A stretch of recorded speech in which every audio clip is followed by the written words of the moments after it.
G and ও, হ্যাঁ,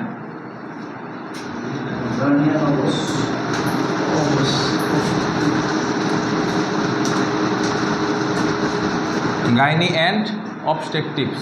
গাইনিটা short হয়ে গেল।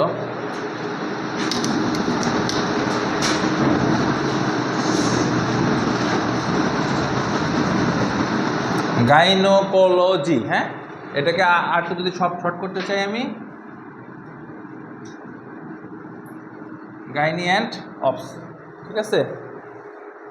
তাহলে মেইনটা কি? গাইনোকোলজি, হ্যাঁ, অ্যান্ড অবস্টেট্রিক্স। গাইনোকোলজি অ্যান্ড কি? অবস্টেট্রিক্স। এটাকে যদি একটু মিডিয়াম আকারে বলি, গাইনি অ্যান্ড অবস। যদি আরো আদর করে ডাকি, জি অ্যান্ড ও, হ্যাঁ, ঠিক আছে। আচ্ছা, এখন আমাদেরকে বুঝতে হবে যে গাইনি কোনটা আর কি অবস কোনটা। শুধু গাইনি কেন না, গাইনি অ্যান্ড অবস আলাদা করে কেন হইলো? কথা বুঝতে পারছেন? গাইনি অ্যান্ড অবসটা আলাদা করে কেন হইলো? তাহলে একটা হলো গাইনোকোলজি। গাইনোকোলজি জিনিসটা কি? মূল কথা হলো একটা নারী দেহের যত রোগ বালাই, মানে করেন মেডিসিন আর সার্জারিতে আমরা কি পড়ছি? মেডিসিন সার্জারিতে পড়ছি, মেডিসিনে পড়ছি আমাদের শরীরের সমস্ত রোগ বালাই, আর সার্জারিতে পড়ছি আমাদের শরীরের সমস্ত রোগ বালাই যেগুলো শুধু ওষুধ দিয়ে সারে না, কিছু মেডিসিনের দরকার হয়, কিছু কাটা ছেঁড়া দরকার হয়, ঠিক আছে। কেটে বাদ দেওয়া বা কাটা জায়গায় সেলাই করা, যে কোনো কিছু হতে পারে সেটা, ঠিক আছে। এইভাবে আমরা যেটা করছি সেটা হলো সার্জারি। আর গাইনিতে আমরা কি পড়ব? কিছু রোগ যেটা শুধু মা বোনদেরই কমন, মানে শুধু মেয়েদেরই হয়, ছেলেদের ওই রোগগুলো হয় না। এই জিনিসগুলো আমরা স্পেশালি গাইনোকোলজির আন্ডারে পড়বো। আর তারপরে পড়বো এমসিআই, যেখানে শিশুদের রোগ সম্পর্কে পড়বো। বুঝতে পেরেছেন? তাহলে গাইনি অ্যান্ড অবস্টেট্রিক্সের মধ্যে আমরা মেইলি যে রোগগুলা হয়, এখন মেইলি রোগগুলাকে আমরা দুই ভাগে ভাগ করতে পারি। একটা হলো গাইনোকোলজি, আর আরেকটা কি? অবস্টেট্রিক্স। তাহলে গাইনোকোলজির মধ্যে হলো একটা মেয়ে যখন তার মানে বালেগ হয়, বালেগ বলতে তার যৌবন কালটা আসে, মানে তার পিরিয়ডস শুরু হয়, মাসিক শুরু হয়।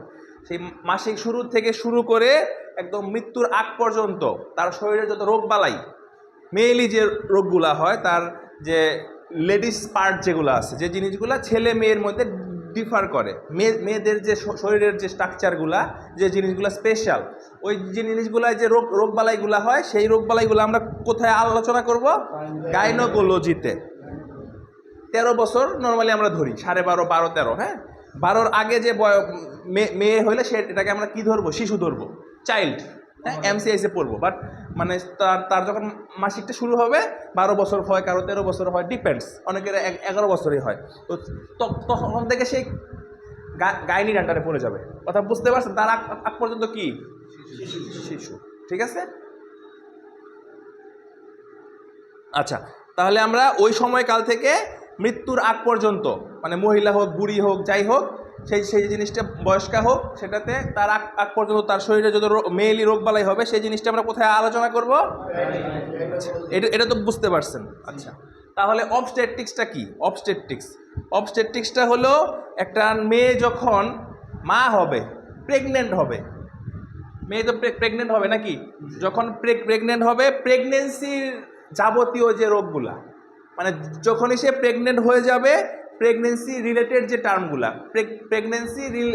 টার্মগুলা, আপনি ক্লাসের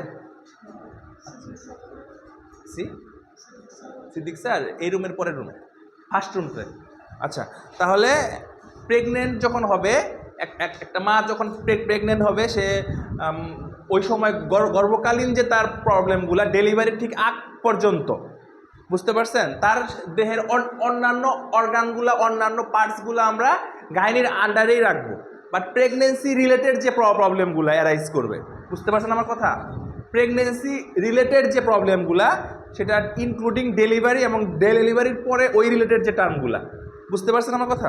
ওই জিনিসগুলো আমরা অবস্টেট্রিক্সে আলোচনা করবো, জাস্ট প্রেগনেন্সি রিলেটেড ব্যাপারগুলা। বাট সে যখন তার বেবিটা ডেলিভারি হয়ে যাবে, তারপরে আবার তার মধ্যে আবার সেম সব কিছু আগের মতো হয়ে যাবে। কথা বুঝছেন? তাহলে গাইনি আর অবসের পার্থক্যটা বুঝছেন? গাইনিতে একটা নারী দেহের সমস্ত রোগবালাই, আর অবস্টেট্রিকে শুধু প্রেগনেন্সি রিলেটেড যে ব্যাপারগুলা, সেই ব্যাপারগুলো আমরা অবস্টেট্রিক্সে আলোচনা করব। এই হলো পার্থক্যটা। যাই হোক, তাহলে এখন আমাদের গাইনোকোলজি যদি আমি জানতে চাই, পড়তে চাই, আমাদের একটা জিনিস খুব ভালো মতো বুঝতে হবে। কোনটা?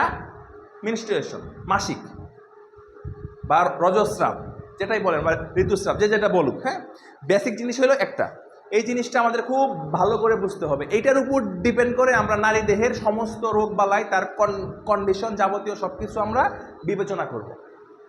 দেখেন, মাসিকটা কয়েক পদের হইতে পারে। একটা হলো তার ব্লিডিং কম হইতে পারে, ঠিক আছে? মাসিক জিনিসটা তো আপনারা বোঝেন, আমরা যে ফার্মাকোলজি, ফিজিওলজিতে বলছিলাম।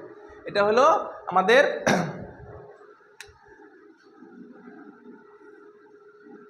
এটা যদি আপনার ইউটেরাস হয়, এটা হলো ওভারি, তাই না?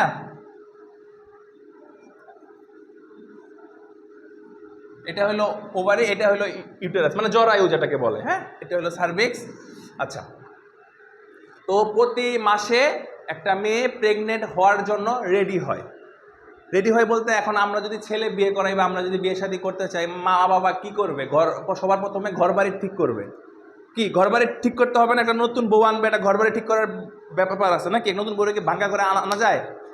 এটা একটা ব্যাপার। হ্যাঁ, তো সেই ক্ষেত্রে আমাদের ইউটেরাসের ভিতরে 3টা লেয়ার থাকে, এন্ডোমেট্রিয়াম, মায়োমেট্রিয়াম, পেরিমেট্রিয়াম, 3টা লেয়ার থাকে। এই লেয়ার তিনটা সুন্দরভাবে প্রলিফারেশন হয়, মানে সুন্দর পাকাপোক্ত হয়। এই বাচ্চারা থাকে কোথায়? এইখানে, মানে এটা হলো শ্বশুর বাড়ি, তাই না? মানে বাপের বাড়ি, ছেলের বাপের বাড়ি, শুক্রাণুর বাপের বাড়ি, এটা শুক্রাণুর নিজের বাড়ি। আর শ্বশুর বাড়ি কোনটা? এটা অথবা এটা, সে যেখানেই যাক। তো ওই শুক্রাণুটা যখন এই দিক দিয়ে গিয়ে ওভারের ভিতরে ঢুকবে না, তাই তো নিয়মটা মনে আছে? অ্যানাটমিতে বলছিলাম, ওভারের ভিতরে ঢুকবে, ঢুকে সে ডিম্বাণুর সাথে দেখা করবে, তারা মিলিত হবে, তাদের বিয়ে হবে, বাসর হবে। তার আগে কি হবে? বিয়ে হইলো, বিয়ে হওয়ার পর আমরা কি করি? মেয়েকে নিজের বাড়িতে তুলে নিয়ে আসি না? আমরা প্রথমে কি করি? মেয়ের বাড়ির শুক্রাণু মেয়ের বাড়িতে গেল, সেটা যে বাড়িতে যাক, এই বাড়ি হোক, ওই বাড়ি হোক, উত্তরবঙ্গ হোক, দক্ষিণবঙ্গ হোক, সে শুক্রাণু মেয়ের বাড়িতে গেল, যাওয়ার পরে মেয়ের সাথে বিয়ে হইলো। বিয়ে হওয়ার পরে সে কি করবে? মেয়েকে তুলে নিয়ে আসবে না? সে তুলে নিয়ে তার নিজের ঘরে তো আসবে নাকি? ওই শ্বশুর বাড়িতে কেউ বাসর করে? হিন্দুরা করে, ডিপেন্ডস। বাট ছেলেরা তো কি করে? আমরা কি করি আমাদের ধর্মে? বিয়ে করার পরে ডিম্বাণু আর শুক্রাণু কি করে? আবার এখানে ফিরে এসে এই তার যে ঘর, তার নিজের বাড়িতে বাসর করে, তাই তো ঘটনা? সংসারটা এখানেই হয়, বাচ্চা কাচ্চা এখানেই বড় হয়, ডেলিভারি পরে এখান থেকে ডেলিভারি হয়। তাহলে এই ঘরটাকে আমরা সুন্দর করে সাজাইতে হবে না? এই প্রতি মাসে মাসে মেয়েদের এই জরায়ুটা সুন্দরভাবে, পাকাপোক্তভাবে, হেলদিভাবে এটা রেডি হয়। বুঝতে পারছেন? আমরা যেমন বিয়ের আগে ঘর বাড়ি ঠিক করি, এটাও রেডি হয়। রেডি হওয়ার পরে ওই মাসে যদি সে এই শুক্রাণু ডিম্বাণু দেখা না পায়, সে প্রেগনেন্ট যদি না হয়, তো তখন এই ঘরটা কি আর ঘর থাকবে? হেনার মনে করেন বিয়ে হয়ে গেছে, বাড়িঘর কি সাজানো রেখে লাভ আছে? বাড়িঘর সাজানো ছিল, হেনার বিয়ে হয়ে গেছে, তারপরে কি বাড়িঘর সাজানো থাকবে? বাড়িঘর ভেঙে চুরে যাবে না? একটা মাস শেষ হয়ে গেল, শুক্রাণু ডিম্বাণু দেখা পাইলো না, ডিম্বাণু শুক্রাণু দেখা পাইলো না, তখন কি হবে? সে রাগে, দুঃখে, ক্ষোভে তার ঘর বাড়ি ভেঙে চুরে সব ছিন্ন ভিন্ন হয়ে, ব্লিডিং হয়ে সব ঝরে যাবে। আবার 7 দিন হোক, 5 দিন হোক, 4 দিন হোক, ডিপেন্ডস, এক একজনের এক একভাবে হয়। তারপরে সেটা কি হবে? আবার ওই 7 দিন পরে বা 5 দিন, 4 দিন, যার যে কদিন হয়, তারপরে সেটা নতুন করে আবার তারা ওই সুন্দর করে ঘর বাড়ি সামনের মাসের জন্য আবার তারা ঘর বাড়ি ঠিক করা শুরু করবে। বুঝতে পারছেন? আবার সুন্দর করে রেডি হবে। আবার যদি প্রেগনেন্ট না হয়, ডিম্বাণু যদি শুক্রাণু দেখা না পায়, আবার ভেঙে চুরমার হয়ে আবার ব্লিডিং হয়ে সব খুলে পড়বে। আবার কদিন পরে আবার শুরু হবে সাজানো। এইভাবেই চলতেছে। এই যে এই প্রসেসটা, এটাই হলো মেনস্ট্রুয়েশন বা মাসিক। কথা বুঝছেন আমার? তো এই জিনিসটা আমাদেরকে বুঝতে হবে। সেটা কি? এটা কয়েকভাবে হতে পারে। একটা হলো বেশি হওয়া। বেশি হওয়া 2 ধরনের। একটা হলো মাসিক বেশি হওয়া। মাসিক বেশি হওয়া বলতে এখানেও 2টা ব্যাপার আছে। একটা হলো ব্লিডিংটা বেশি হওয়া, প্রচুর পরিমাণে ব্লিডিং হচ্ছে, 7 দিন থাকতেছে, বাট ব্লিডিংটা বেশি হচ্ছে, হিউজ ব্লিডিং হচ্ছে, এটা একটা টার্ম। আর একটা টার্ম কি আছে? ব্লিডিং নর্মালি হচ্ছে, বাট লং লেন্থটা বেশি, 15 দিন, 20 দিন, 1 মাস ধরে হচ্ছে ব্লিডিংটা, এটা একটা টার্ম। বুঝতে পারছেন? আর আরেকটা টার্ম কি? ব্লিডিং কম হচ্ছে। অল্প ব্লিডিং হচ্ছে, ব্লিডিং ঠিক মতো হচ্ছে না, 2-3 দিনের মধ্যে অল্প অল্প ব্লিডিং হয়ে শেষ। এটা একটা টার্ম। আরেকটা টার্ম কি এগিয়ে আছে, ব্লিডিং হচ্ছে প্লাস পেইন হচ্ছে, অনেক পেইন হচ্ছে, পেইনফুল মেনস্ট্রুয়েশন। এই যে টার্মগুলো আছে এগুলোর উপরে বেস করে আমরা একটা নারী দেহের রোগ বালাই তার সমস্যাগুলা আমরা নির্ধারণ করি সে কি কন্ডিশনে আছে। কথা বুঝতে পারছেন? এই জিনিসগুলো আগে আমাদেরকে বুঝতে হবে, তারপরে আমরা গাইনোকোলজি বুঝবো। তাহলে সবার প্রথমে আমরা জানবো এমেনোরিয়া। কি জানবো?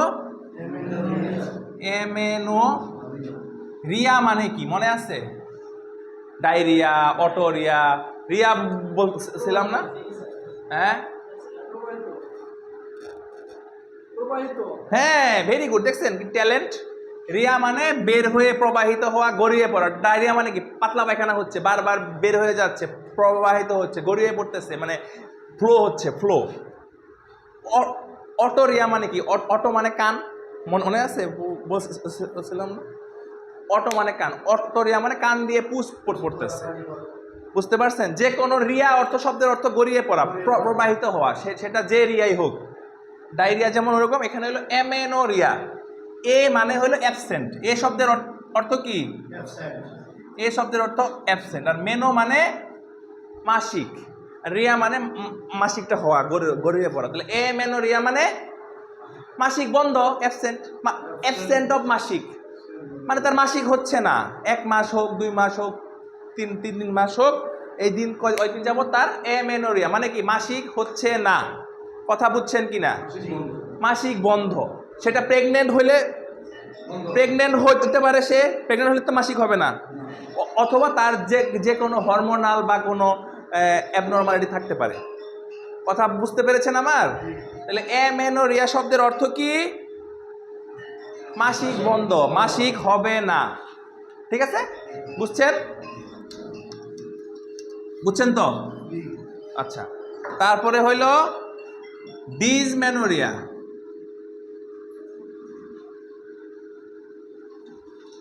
ডিসমেনোরিয়া, ডিস শব্দের অর্থ খারাপ। ডিস মানে কি? বলি না আমরা ডিসফাংশন, ডিসফাংশন বলি না আমরা? ডিসকানেক্ট মানে কি? কানেকশনটা নষ্ট। আর ডিসফাংশন মানে ফাংশন ঠিক নাই। কথা বুঝতে পারছেন? ডিসমেনোরিয়া মানে পেইনফুল ব্লিডিং, মানে নর্মাল ব্লিডিং না। ডিসমেনোরিয়া মানে কি? নর্মাল ব্লিডিং না, মানে পেইনফুল ব্লিডিং। ডিসমেনোরিয়া মানে কি? Painful bleeding. কথা বুঝতে পারছেন কিনা? আচ্ছা, আগেরটার মনে ট্রিটমেন্ট বলি নাই না? আচ্ছা, বলবেন না ট্রিটমেন্ট না বললে? চলে আসছে না একটাতে।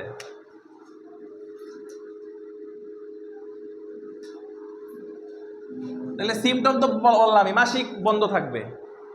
ইনভেস্টিগেশন কি করবেন? একটা প্রেগন্যান্সি টেস্ট করার দরকার নেই, আপনি একটা আলট্রা করলেই হচ্ছে। ইউএসজি কি? Lower abdomen. কি আলট্রা করতে হবে? ইউএসজি লোয়ার অ্যাবডোমেন, মানে তলপেটের একটা কি করতে হবে? আলট্রা করতে হবে। ঠিক আছে, তলপেটের একটা আলট্রা করতে হবে। ইউএসজি লোয়ার অ্যাবডোমেন, একটা তলপেটের আলট্রা করতে হবে, আর কিছু দরকার নাই। ঠিক আছে, আলট্রা করলে আমরা বুঝতে পারবো। প্রেগনেন্ট হইলেও ধরা পড়বে, আর যদি অন্য কোনো সমস্যা হয় সেটা ধরা পড়বে। তাহলে ট্রিটমেন্ট কি করতে হবে? সিম্পল ট্রিটমেন্ট, নর এথিস্টেরন। ফার্মাকোলজিতে বলছিলাম, মনে আছে? নর এথিস্টেরন বাজারে নরমেন্স নামে পাওয়া যায়।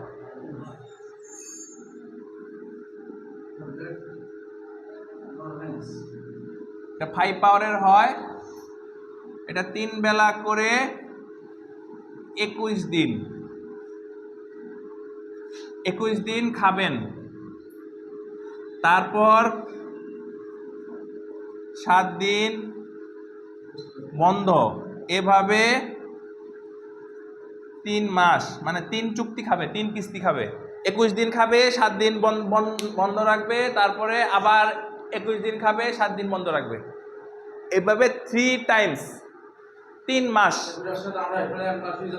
হ্যাঁ হ্যাঁ, 1 মাস। এখন আবার কথা আছে, এটা কখন খাবে?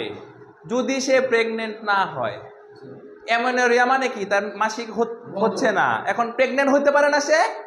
আলটা করে যদি দেখি প্রেগনেন্ট, তাহলে এটা খাওয়া যাবে? মিষ্টি খাইতে হইব। টেস্ট তো দিলাম, টেস্ট দিলাম না, টেস্ট করে আমি কি দেখব? যদি প্রেগনেন্ট থাকে তাহলে মিষ্টি খাবো, খাওয়াবো। আর আর আর যদি প্রেগনেন্ট না থাকে এই ট্যাবলেট খাবো। হ্যাঁ,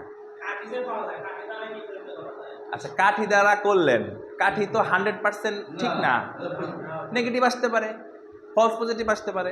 আলট্রাটা করলে শিওর না, আপনার চোখে দিয়ে দেখলেন। এখন সে যদি প্রেগনেন্ট না হয়, কাঠি পরীক্ষা করে লাভ আছে? তা তো অন্য প্রবলেমেও হইতে পারে। 1 মাস। আপনার আজকে মাসিক হয়েছে, সামনের মাসের 20 তারিখে মাসিক হওয়ার কথা আছে, সাপোজ 20 তারিখে মাসিকটা হইলো না, 1 সপ্তাহ দেখবেন, 2 সপ্তাহ দেখবেন, আপনি টেস্ট করবেন। ঠিক আছে, বুঝতে পারছেন? মনে থাকবে? আচ্ছা, তাহলে এই ট্যাবলেটটা কখন খাবো?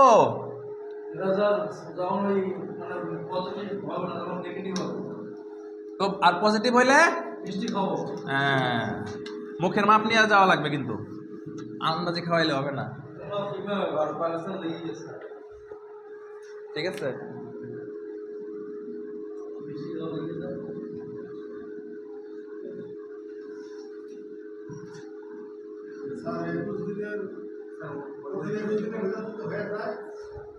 হয়ে গেলেও এটা মেনটেন করার জন্য 3 মাসটা কন্টিনিউ করা লাগে।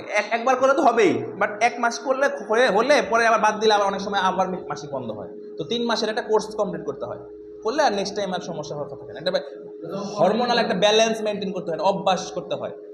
কথা বুঝতে পারছেন? হ্যাঁ,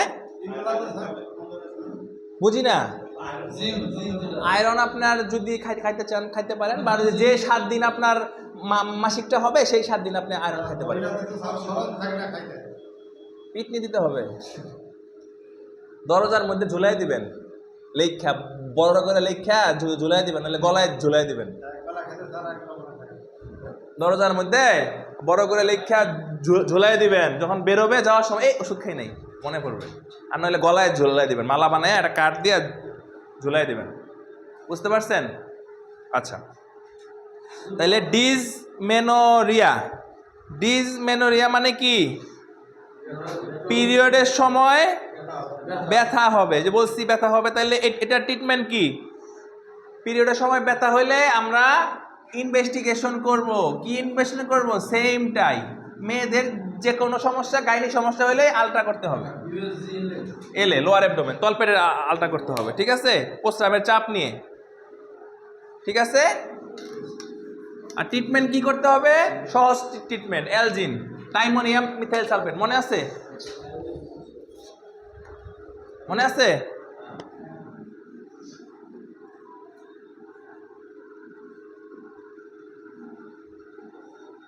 অ্যালজিন 50 মিলিগ্রাম 3 বেলা করে ব্যথা হলে, আর যদি বেশি ব্যথা হয় 2টা করে, বেশি ব্যথা হলে সাথে আপনি মেট্রোনিডাজল খাওয়াইতে পারেন। অনেক সময় ইনফেকশন থেকে ব্যথাগুলা হয়।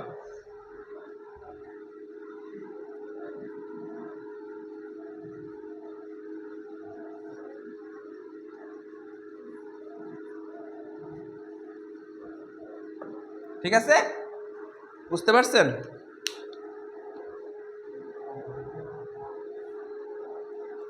সাথে গ্যাসের ওষুধ যদি খাওয়াইতে চান অপশনাল। গ্যাসের ওষুধ কি ইচ্ছা, খাওয়াইলে ভালো, না খাওয়াইলে আরো ভালো। ঠিক আছে, বুঝতে পারছেন? তাহলে ডিজ মানে কি? ব্যথা, খারাপ, পচা, তাই না?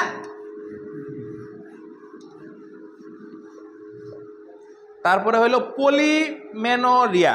পলি মানে কি বলছিলাম মনে হয়? পলি মানে বেশি, পলি মানে বেশি, বেশি, পলি মানে তাহলে তার বেশি মাসিক হচ্ছে, কথা বুঝতে পারছেন?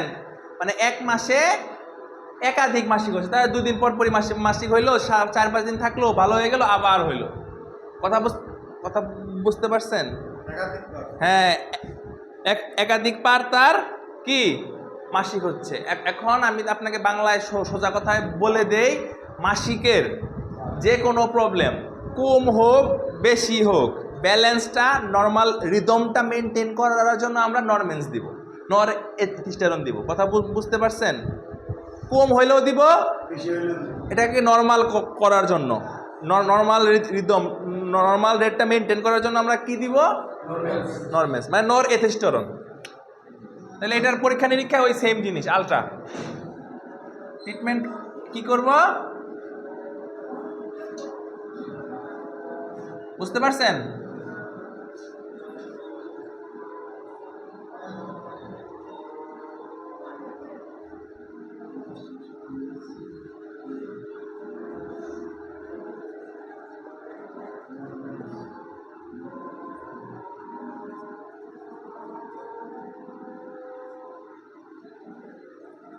সেম জিনিস। আর সাথে আমরা ব্লিডিংটা যদি বেশি হয়, ব্লিডিংটা বন্ধ করার জন্য কোনটা দিব? ওই যে অ্যান্টি হেমোরেজিক ড্রাগ ট্র্যাক্সিল, জ্যামিক, মনে আছে?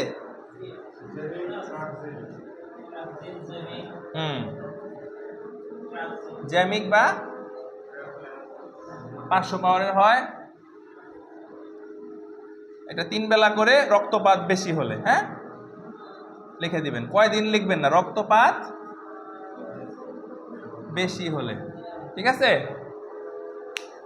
বুঝতে পারছেন?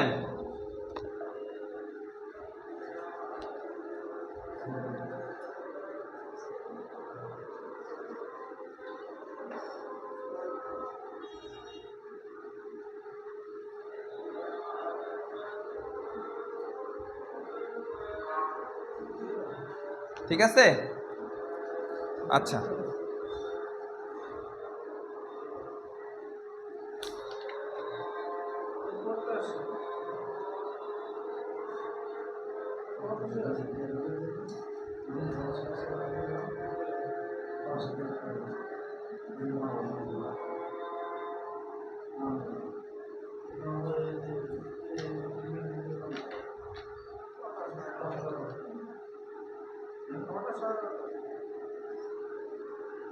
ঠিক আছে, পারবেন?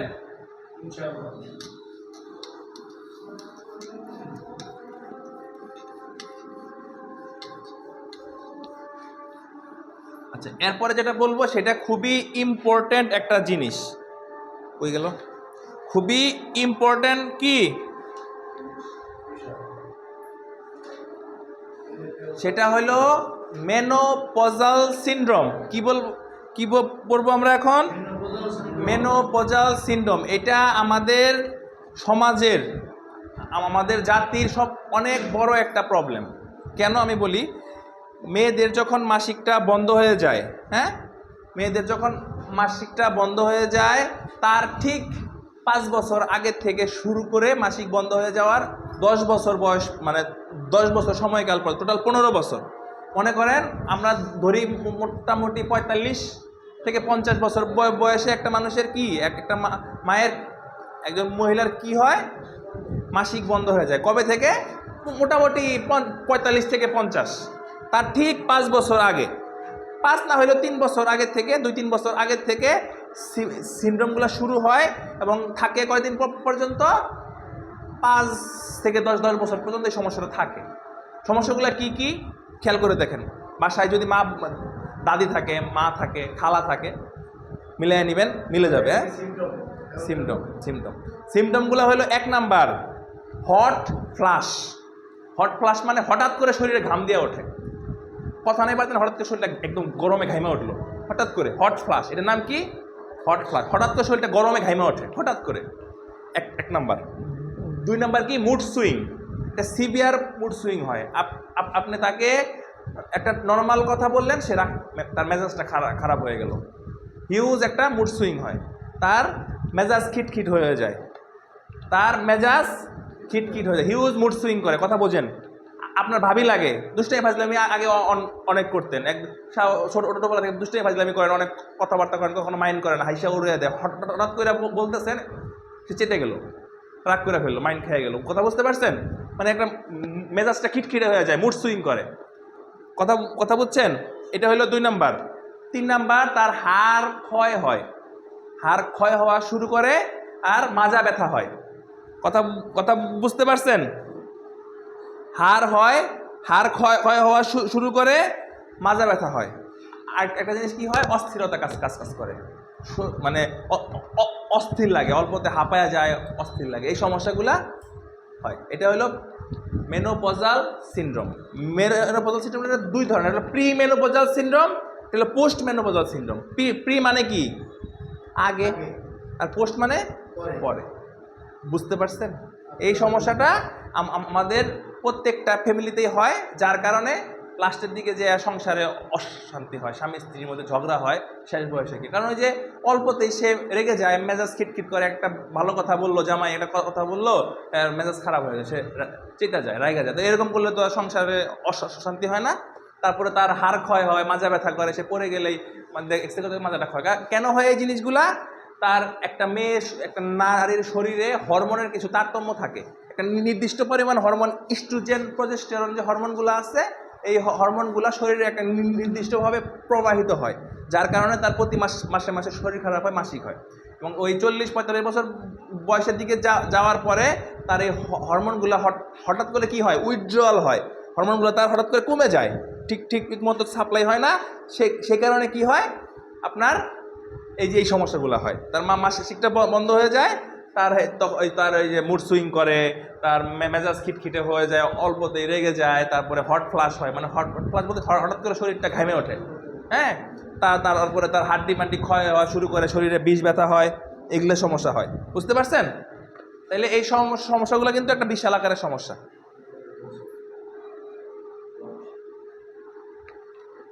ঠিক আছে? আচ্ছা, সিমটম তো বললামই। ইনভেস্টিগেশন, এটার ইনভেস্টিগেশন ওরকম এসেনশিয়াল না, ইনভেস্টিগেশন করতেও পারেন, নাও করতে পারেন, এটা নর্মাল, মাসিক বন্ধ হয়ে গেছে গেলে এটা হবেই, এটাতে ইনভেস্টিগেশন করে ওরকমভাবে কিছু করা যায় না। ঠিক আছে? ইনভেস্টিগেশনের প্রয়োজন নেই, এটা নর্মাল। সবার হাড় ক্ষয় থাকলে মাজার এক্সরে করতে হবে, এক্সরে করে দেখতে হবে হাড় ক্ষয়ের কী অবস্থার জন্য মেডিসিন দিব আমরা। মেন্স বন্ধ হওয়ার পর হাড় ক্ষয় হয় কেন? ওই যে হরমোনের একটা ব্যাপার থাকে, ওই হরমোনের কারণে হরমোনটা কমে যায় শরীর থেকে। তখন মনে করেন হাড়ের যে আমাদের হাড্ডিটা তো কন্টিনিউয়াসলি ক্ষয় হয়, একটা হলো অস্টিওফাইট আর আরেকটা হলো অস্টিওপোরোসিস। কথা বুঝতে পারছেন? তো আমাদের শরীরের কিছু সেল আছে অটোমেটিক ক্ষয় হওয়া শুরু হয়, ক্ষয় হচ্ছে, কিন্তু আবার সেটা তৈরিও হচ্ছে, ক্ষয়ের থেকে তৈরিটা যখন ব্যালেন্স মেনটেন হয় তখন আর ক্ষয়টা বোঝা যায় না। কথা বুঝতে পারছেন? বাট যখন আপনার ক্ষয়টা বেশি হয় আর পূরণটা কমে যায়, তখন আপনার ওই ক্ষয়টা তখন ফোকাস হয়। হরমোনটা কমে যাওয়ার কারণে তার ওই হাড়টার যে রিজেনারেশনটা কমে যায়। আর কিন্তু ক্ষয়টা তো সবারই হয়, ক্ষয়টা যে তার হবে তা না, আমাদেরও হচ্ছে, কিন্তু পূরণটা হচ্ছে বেশি, কিন্তু ওই সময় গিয়ে পূরণটা আর ওইভাবে হয় না। একটা বয়স হয়ে যায় না, 40-45 বছর পরে আর কি ওইরকম, তখন ওই ক্ষয়টাই হয়, তখন আর পূরণটা ওইভাবে হয় না, আলটিমেটলি ক্ষয়টাই তখন ফোকাস হয়। বুঝতে পারছেন? আমাদেরও ক্ষয় হচ্ছে, আবার পূরণও হচ্ছে। চুল পড়ে না আমাদের মাথার থেকে? পরে কি না? দাঁতও পড়ে, আর হবে না, এটা ফিক্সড। এটা খালি ক্ষয়ই হবে, এখন খাবেন আর ক্ষয় হবে, খাওয়া দাওয়া করা যাবে না, এখন না খেয়ে থাকা লাগবে, খাইলেই দাঁত ক্ষয় হয়ে যাবে, শেষ। হাড্ডি মাংস তো খাওয়াই যাবে না, খালি যাও খাবেন, পায়েস খাবেন, স্যুপ খাবেন, সেমাই খাবেন, ঠিক আছে? তাহলে দাঁত ভালো থাকবে, ঠিক আছে? ডাবল দিয়া ওই পাতা রান্না করে খাবেন। হ্যাঁ, এই যে দাঁত নিয়ে টেনশন করতেছে, ঠিক আছে?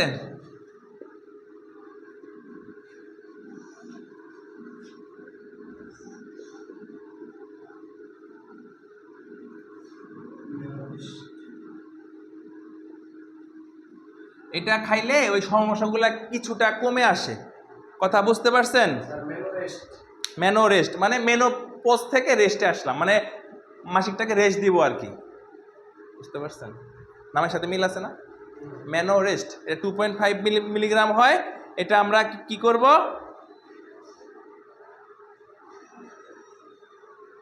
এটা খাইলে মোটামুটি 3 মাস না, এটা লং, মোটামুটি ভালো সময় খাওয়া লাগে, খাইলে এটা কমে যায় সমস্যাটা। সাথে একটু মাথা ঠান্ডা করার কিছু ওষুধপত্র দেওয়া লাগে, ঘুমের ওষুধ, কুল রাখার ওষুধ, ঠান্ডা করার ওষুধ, মানে কুল রাখতে হবে, তার মাথাটা এক্সাইটেড হয়ে থাকে না, মেজাজ খিটখিট হয়ে যায় না, এটা খাইলে কিছুটা কাজ করে, বাট সাথে আমরা একটু তার মাথাটা ঠান্ডা করে দিব। হ্যাঁ, সেক্ষেত্রে আমরা কি দিতে পারি, যে কোনোটাই দিতে পারি, ক্লোনাজিপাম দিতে পারি। তারপরে সব থেকে ভালো কাজ করে কোনটা, রিলাইভ, মনে আছে?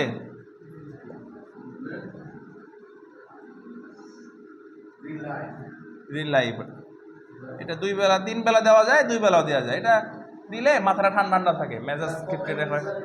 এটা এমজি থাকে, দুইটার কম্বিনেশন তো। এখানে এমেট্রিপটিলিন থাকে 12.5 আর ক্লোরডায়াজিপক্সাইড থাকে। হ্যাঁ, এটা এমজি লাগে না, এটা একটা পাওয়ারই হয়। 12.5 থাকে হইল টিপটিন, যেটা আছে অ্যামিলিন টিপটিন, এমেট্রিপটিলিন থাকে 12.5। আর বাকি একটা কি থাকে, সেটা হইল আপনার ক্লোরডায়াজিপক্সাইড। ওই যে ফ্রেনজিট আছে না, ফ্রেনজিট, ওইটার আপডেট। ওইটা আসলে এখন মানে সাইড এফেক্ট আছে, লং টাইম খাইলে সাইড এফেক্ট হয়, এই জন্য ওইটা ব্যান্ড বলা যায়, এই জন্য আমরা এখন এগুলো প্র্যাকটিস করি না। এই যে এমেট্রিপটিলিন আছে, এটা দিতে পারেন, অথবা আমাদের তাকে মাথা ঠান্ডা রাখতে হবে নাকি, সেটা এক্সাইটেড হয়ে গেছে, তারা কুল রাখতে হবে না, উত্তেজিত হয়ে আছে, তার ঠান্ডা করতে হবে না, তাই একটু ঠান্ডা করার ওষুধ দেওয়া লাগবে না। এটা না দিয়ে আপনি ওই যে দিতে পারেন, এই ক্লোন বলেন, তারপরে ওই যে এপিট্রা, রিবোট্রিল, ক্লোনাট্রিল, এগুলা দিতে পারেন, যে কোনোটা দেওয়া যায়, জাস্ট মাথাটা ঠান্ডা হইলেই হইলো। যে ডিসোপেন একই কথা, যেটাই দেন আপনি, সমস্যা নাই, ঠিক আছে, এটা দিলাম। আর যেহেতু হাড্ডি ক্ষয় হয়, ক্যালসিয়াম লাগবে না,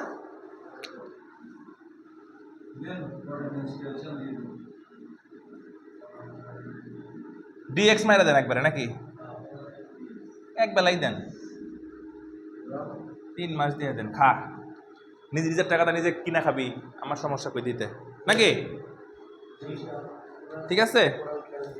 আর যদি মাজা যেহেতু আপনার এই ক্ষয় হয়ে যায়, যদি ব্যথা বুথা করে, ন্যাপ্রোক্সেন বা আপনার অ্যাসিক্লোফেনাক যে কোনো একটা দিয়ে মাজা ক্ষয় হয় তো ব্যথা করতে পারে, তাহলে পেইন কিলার সাথে দিতে পারেন।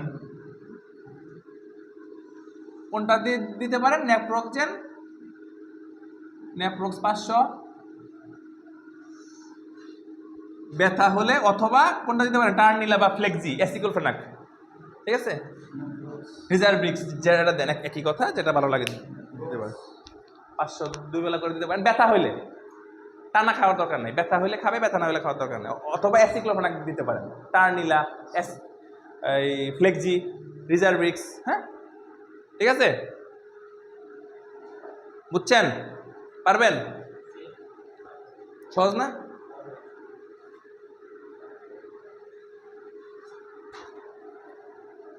ঠিক আছে, পারলে ভালো, না পারলে আরো ভালো। বউ থাকবে না কিন্তু না পারলে। তো কি বললা তুমি, আমার আবার আরেকজনের কাছে যাওয়া লাগে, তাহলে তোমার পরে কি লাভ হইলো? প্রতিদিন 1.5 ঘন্টা করে ছুটি দেই, কি করো? এমনই কয় না, এই তো লাইনে চলে আসছে, বোঝে তো না। 1.5 ঘন্টা করে ছুটি খাইতেছেন প্রতিদিন, কি করতেছেন? হ্যাঁ, শিখলে ভালো করে শিখ, আমার তো কারোর কাছে যাওয়া লাগে না।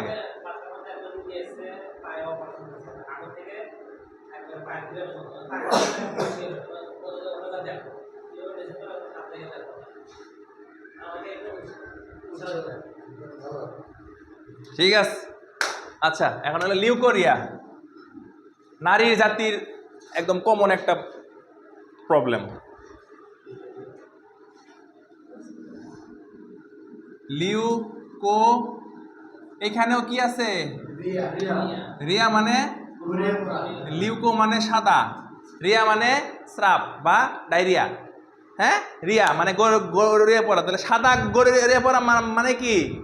সাদা স্রাব। এটা নায়িকার, ম্যাক্সিমাম মেয়েদের আপনি জিজ্ঞেস করবেন সাদা স্রাব তার জন্য কমন। কেন? যদি বিবাহিত নারীর কথা বলেন, মেলামেশার পরে সে পরিষ্কার পরিচ্ছন্ন থাকে না, আলসামি করে ঘুমায় যায়, সকালে ওইটা ফ্রেশ হবো, নোংরা থাকে। ওই জায়গাটা তো ওপেন নাকি? নাকি ঢাকনা আছে কোনো? দরজা আছে? জানলা আছে? লকার আছে? কোনো কিচ্ছু নাই, ওপেন না একদম। তার মধ্যে থাকে চিপার ভিতরে, সব সব সব সময় মনে করেন ঘামে টামে নোংরাভাবে থাকে না, আবার মাসে মাসে শরীর খারাপ হয়। এখন মনে করেন অনেকে আছে প্যাড ট্যাড ঠিক মতো চেঞ্জ করে না, ফ্রেশ থাকে না, আলসামি করে একটা পেটে। অনেকে ন্যাকড়া ইউজ করেন, ন্যাকড়ার তো অ্যাবজর্বেন্টটা কম, শোষণ ক্ষমতা কম না, পয়সা বাঁচানোর ধান্দা। অনেকে প্যাড ইউজ করে, এত টাকাটা কিনছি আর একটু আর কিছুক্ষণ থাকি দেখি, আলটিমেটলি ওই জায়গাটা স্যাঁতসেঁতে থাকে, ইনফেকশন হয়। এগুলো মূলত ইস্টের ইনফেকশন, ইস্ট জাতীয় জিনিস যেগুলো আছে ওই ধরনের, অথবা ফাঙ্গাল ইনফেকশন হয়। ফাঙ্গাল ইনফেকশন কোথায় হয় বলছি না? স্যাঁতে পরিবেশে, যেসব জায়গায় আমাদের চিপা চাপা ঘামে ওইখানে ফাঙ্গাল ইনফেকশন হয়, প্লাস ইস্ট ওইখানে হয়। পাউরুটির ক্ষেত্রে দেখবেন উপরে সাদা সাদা শতরাক করে, তো ওই জাতীয় ইনফেকশন হলো এগুলা। তাহলে ওই জাতীয় ইনফেকশন কোথায় হয়? ওই জায়গাটা সবসময় স্যাঁতসেঁতে থাকে না, আর তার মধ্যে যদি আপনি পরিষ্কার পরিচ্ছন্ন না থাকেন তাহলে তো আরও গেছেন। তাহলে সাদা স্রাবটা তাহলে ওই কারণে হয়। তাহলে সিমটম কি হবে? সাদা স্রাব হবে, সিম্পল জিনিস। ইনভেস্টিগেশন দরকার আছে? কি ইনভেস্টিগেশন করবে? রুগী এসে বলবে যে আমার সাদা স্রাব যাইতেছে, রুগী এসে বলবে। মজার জিনিস হলো সাদা স্রাব গেলে কোনো দুর্গন্ধ নাই, ফাউল স্মেল নাই, ফ্রেশ। এটা স্রাব কয়েক ধরনের যায়, একটা সবুজ স্রাব, সাদা স্রাব, হলুদ স্রাব, বিভিন্ন ধরনের স্রাব যায়। তার মধ্যে কি হবে? তাকে জিজ্ঞেস করবেন বাবা কোনো দুর্গন্ধ আছে, কোনো গন্ধ হয়, বাজে গন্ধ আছে? বলে না, কোনো গন্ধ নাই, সাদা স্রাব যায়, দইয়ের মতো গোলা গোলা। বুঝছেন? সিম্পল জিনিস। ট্রিটমেন্ট কি করবেন? যেহেতু ফাঙ্গাসের ইনফেকশন বললাম, প্লাস কিসের ইনফেকশন? ইস্ট হতে পারে, প্রোটোজোয়াল ইনফেকশন, সেক্ষেত্রে মেট্রোনিডাজল লাগবে না? মেট্রোনিডাজল 400 না দিলেও হয়, 200 দিলেই হয়। কথা বুঝতে পারছেন? তারপরে আপনি 400 দিলে দিতে পারেন, দিয়ে দেন, দাম বেশি না, 2 টাকা 1 টাকা দাম, 3 বেলা করে 5 দিন। সাথে ফাঙ্গাল ইনফেকশনও থাকে, তাহলে কি দিতে হবে? ফ্লুকোনাজল নাকি ফ্লুগালটা 2 ভাবে দিতে পারেন। 50 পাওয়ারেরটা প্রতিদিন 1টা করে, 10 দিনে 10টা, অথবা 150 পাওয়ারেরটা 3 দিন পর পর 3 দান। 150টাই দেন, খাওয়ার প্রেশার কম, 1টা ক্যাপসুল 3 দিন পর পর খাবেন, পরপর খাবেন 3টা, মানে 10 দিনে 3টা খাইলো। হিসাব তো একই, হিসাব একই না? বুঝেন নাই কথা? 50 পাওয়ারেরটা প্রতিদিন 1টা করে 10 দিন খাবে, 150 পাওয়ার, তাহলে 3 দিন পর পর খাবে, একই তো হিসাব। 3 50 150 না নাকি? শেষ। আর কিছু লাগবে? আর কিছু নাই।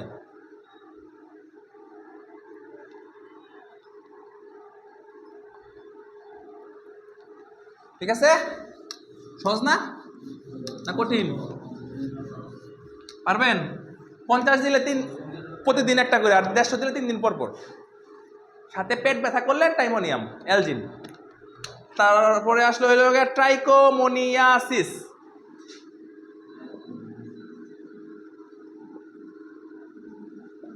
এটার নাম ভেজাইনাল ট্রাইকোমোনিয়াসিস। ঠিক আছে?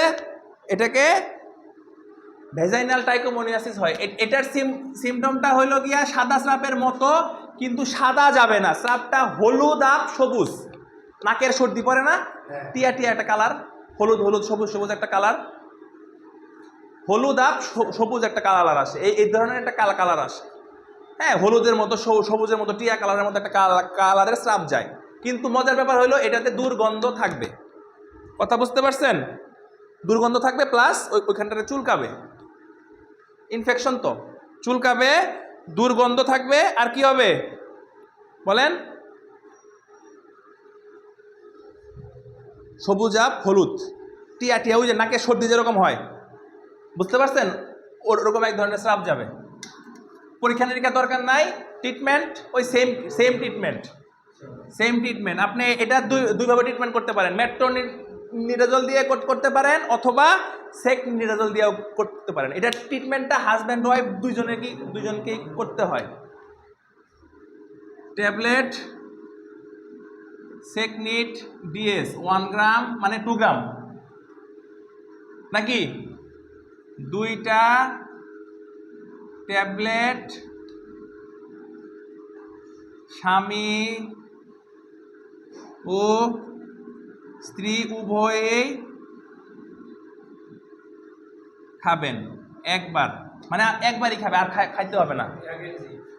1 mg 2টা খাবেন মানে 2 mg, 1 mg 2টা খাবেন মানে 2 mg, 2টা ট্যাবলেট স্বামী স্ত্রী উভয়েই খাবেন। কেন? এই রোগটা যদি স্ত্রীর থাকে মেলামেশা করলে স্বামীর শরীরেও ছড়ায়া যাবে, কিন্তু স্বামীর শরীরে কোনো ক্ষতি করবে না, ওটা নিষিক্ত অবস্থায় থাকবে। বুঝতে পারছেন? আবার স্ত্রী যদি ওষুধপত্র খায় সুস্থ হয়ে যায়, আবার স্বামীর সাথে যখন মেলামেশা করবে তখন আবার ওইটা স্ত্রীর শরীরে পার হয়ে যাবে। সেই জন্য ট্রিটমেন্টটা দুজনকেই করতে হবে। বুঝতে পারছেন আমার কথা? হ্যাঁ 2 গ্রাম 2টা একসাথে খাবে, 1 গ্রামের একবারই খেলে খেলা শেষ। অথবা আপনি চাইলে মেট্রোনিডাজলও খাওয়াইতে পারেন, একই কথা। 400 মিলিগ্রাম 3 বেলা করে 5 দিন ধরে খাওয়া লাগে, এটা একবার খাইলে শেষ। এই জন্য একই জিনিস, সেকনিডাজল ওটা হলো মেট্রোনিডাজল, গ্রুপ একই। মেট্রোনিডাজল খাইলেও হবে, এটা যেহেতু একবার খাইলেও এটা আমরা প্রিফার। ওই আগেরটাতেও সেম এটা খাওয়াতে পারেন চাইলে, ওই যে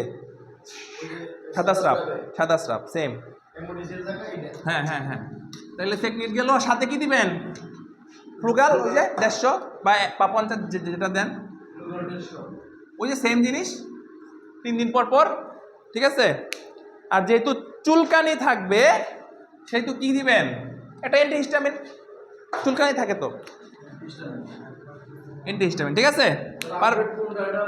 অ্যান্টিহিস্টামিন বিলাস্টিন, ঠিক আছে? পারবেন? সহজ তো, ট্রিটমেন্ট সহজ না?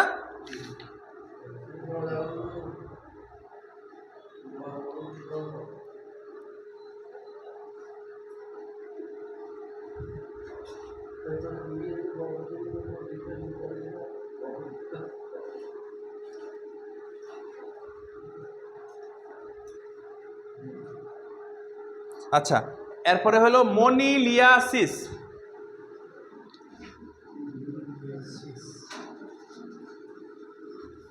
এটা হলো সাদা স্রাপের মতো কিন্তু আপনার, আর ওই যে কি বলে এটাকে, সাদা স্রাপের মতো বা কি বললাম এর আগে, ট্রাইকোমোনিয়াসিস, সাদা স্রাব কিংবা ট্রাইকোমোনিয়াসিসের মতো। দেখেন পার্থক্যটা বুঝতে হবে, মনোযোগ দিয়ে শোনেন। সাদা স্রাপে কি হয়? সাদা স্রাব যায়, চুলকানি থাকে না, ব্যথা থাকে না, দুর্গন্ধ থাকে না। তাহলে সাদা স্রাব, ট্রাইকোমোনিয়াসিস আর কি মনিলিয়াসিস, তিনটার মধ্যে পার্থক্য আপনাকে বুঝতে হবে। ট্রিটমেন্ট একই কিন্তু পার্থক্যটা বুঝতে হবে। কেমনে বুঝবেন? সাদা স্রাবে কি হয়? সাদা স্রাব যাবে, চুলকানি থাকবে না, ব্যথা করবে না, দুর্গন্ধ থাকবে না, এটা হলো সাদা স্রাব। আর ট্রাইকোমোনিয়াসিসে কি হবে? হলুদ আব সবুজ টিয়া এক ধরনের, নাকের সর্দির মতো এক ধরনের স্রাব যাবে, চুলকানি থাকবে, দুর্গন্ধ হবে। বুঝছেন ব্যাপারটা? আর এটা হলো মনিলিয়াসিস, এটাতে সাদাও হতে পারে, কালারফুলও হইতে পারে, হলুদও হইতে পারে, বুঝতে পারছেন? সবুজ হইতে পারে, এরকম এক ধরনের স্রাব যাবে, কিন্তু এটাতে পেইন হবে, চুলকাবে, দুর্গন্ধ থাকবে না। কথা বোঝেন? কালারফুল হয়, এটাতে দুর্গন্ধ হয় না। বুঝতে পারছেন? কথা বুঝতে পারছেন? পার্থক্যটা বুঝছেন? মনিলিয়াসিস আর ওই লিউকোকোরিয়া মানে সাদা স্রাব বা ট্রাইকোমোনিয়াসিস, এগুলোর মধ্যে তিনটার মধ্যে পার্থক্য তাহলে কীভাবে করবেন? এইটাতে প্রচুর পেইন হবে, চুলকানি থাকবে, এবং সে যদি মেলামেশা করে, মেলামেশাতে পেইন হবে অনেক, সে মেলামেশা করতে পারবে না, সে বিরক্তি বোধ করবে, তার পেইন হবে। কারণ এইটাতে ভেজাইনার ভিতরে ক্ষত সৃষ্টি হয়, এটা ভেজাইনার ভিতরে কি হয়? ক্ষত সৃষ্টি হয় এই রোগটা হলে। তাহলে সে মেলামেশা করার সময় পেইন হবে। রুগীকে জিজ্ঞেস করবেন আপনার কি মেলামেশা করার সময় ব্যথা করে? হ্যাঁ অনেক ব্যথা করে, মেলামেশা করতে পারতেছি না। অন্যগুলোতে এই প্রবলেমটা থাকবে না। কথা বুঝছেন? পার্থক্যটা বুঝছেন? পার্থক্য না বুঝলেও প্রবলেম নাই, ট্রিটমেন্ট একই। হ্যাঁ, ট্রিটমেন্ট সেম, পার্থক্য বোঝার কি দরকার? দরকার আছে? ডায়রিয়া, কলেরা, এগুলাতে ট্রিটমেন্ট সব একই, ট্রিটমেন্ট একই না? তাইলে আপনার প্রবলেম কোথায়? ঠিক আছে,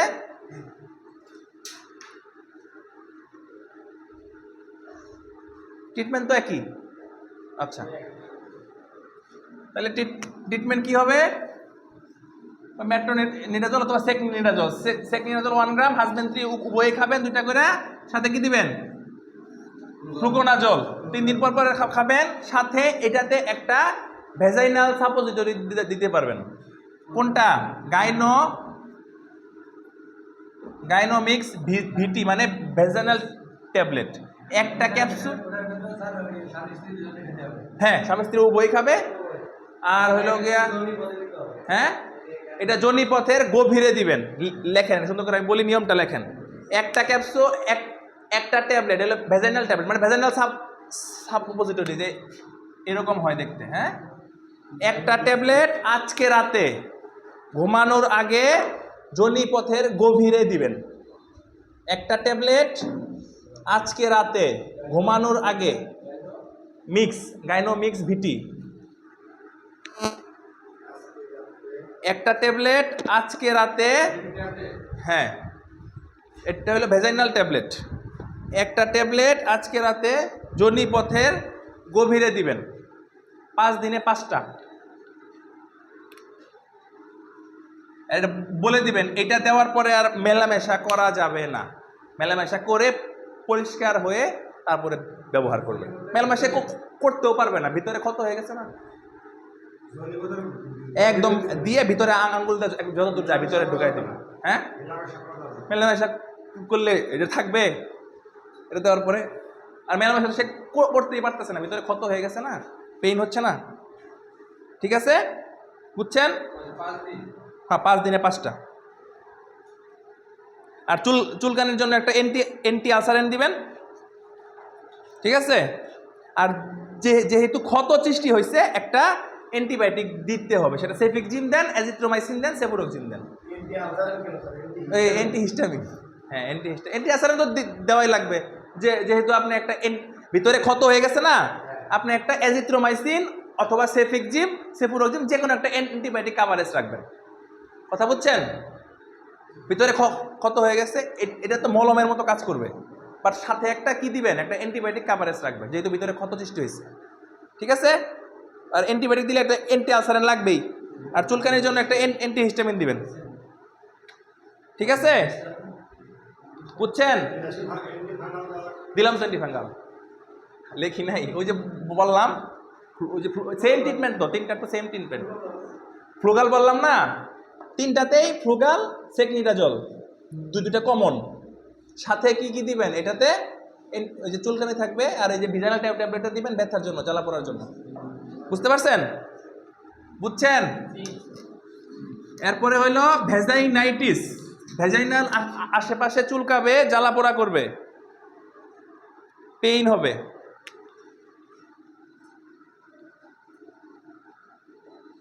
ভেজাইনাইটিস মানে কি? ভেজাইনার আশেপাশে, ভেজাইনাতে চুলকাবে, জ্বালা পোড়া করবে, মেলামেশার সময় ব্যথা করবে, মানে ভেজাইনাতে ইনফেকশন। বুঝতে পারছেন? Same treatment, same treatment. কোনটা? ওই যে ফ্লুগাল সেমভাবে, সেকনিডিএস সেমভাবে, সাথে যেহেতু চুলকানি হবে অ্যান্টিহিস্টামিন দিবেন, আর ওই যে ওইটা গাইনোমিক্স ভিটি। ঠিক আছে, বুঝছেন? সেম ট্রিটমেন্ট, ওইটা এটা সেম ট্রিটমেন্ট। মোনিলিয়াসিসের এটাতে সেম ট্রিটমেন্ট। ঠিক আছে, পারবেন? অ্যান্টিবায়োটিক চাইলে দিতে পারেন, যেহেতু ভেজাইনাইটিস তো একটা অ্যাজিথ্রোমাইসিন বা একটা সেফিকজিম রাখা বেটার, অপশনাল। ওই যে মলমটা দিলে ঠিক হয়ে যায়, ওই যে ক্যাপসুল যেটা দিবেন না, ওটার মধ্যে অ্যান্টিবায়োটিক অ্যাড করা আছে, অপশনাল। না দিলে ক্ষতি নেই, বাট দিলে ভালো। পেশেন্ট যদি গরিব হয় না দিলেও চলে। বুঝেন নাই? এটাতে অ্যান্টিবায়োটিক যেহেতু ইনফেকশন দিলে ভালো, বাট ওই যে আমি তো দিচ্ছি সাপোজ দিচ্ছি না গাইনোমিক্স ভিটি, এটাতে anti fungal, anti bacterial, anti protozoal সব মিশানো আছে, মিক্স গাইনোমিক্স, ডার্মোমিক্স, ওই যে ক্রিম, এটাও সেম গাইনোমিক্স।